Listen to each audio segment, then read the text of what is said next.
خب قبل از اینکه بریم سراغ بقیه مباحث، اول یه گریزی داشته باشیم به ساختار مو.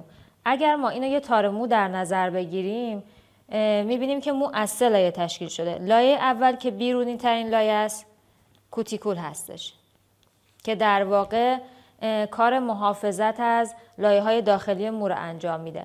لایه وسط کورتکس هست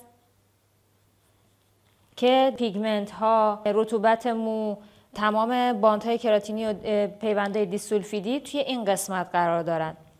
و قسمت سوم که مدولا هست و کار تغذیه مو رو انجام میده. ببینید کوتیکول همونطور که گفتیم کار حفاظت از کورتکس رو انجام میده. مثل یه پولک هست. اگه ما پولک های ماهی رو در نظر بگیریم که چجوری در کنار هم دیگه قرار گرفتن، کوتیکول هم به همون صورته.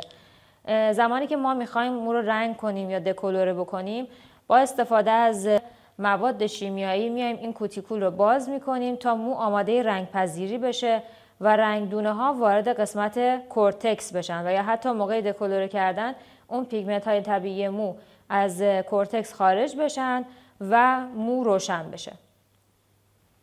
pH مو اسیدی هست، یعنی یه چیزی در حدود 4.5 تا 5.5 میشه pH مو.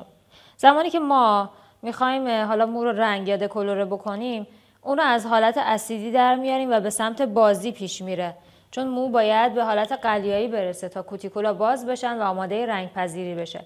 و بعد از کار رنگ هم ما باید به برگردوندن اون به حالت طبیعی کمک بکنیم تا از آسیب مو جلوگیری بکنیم.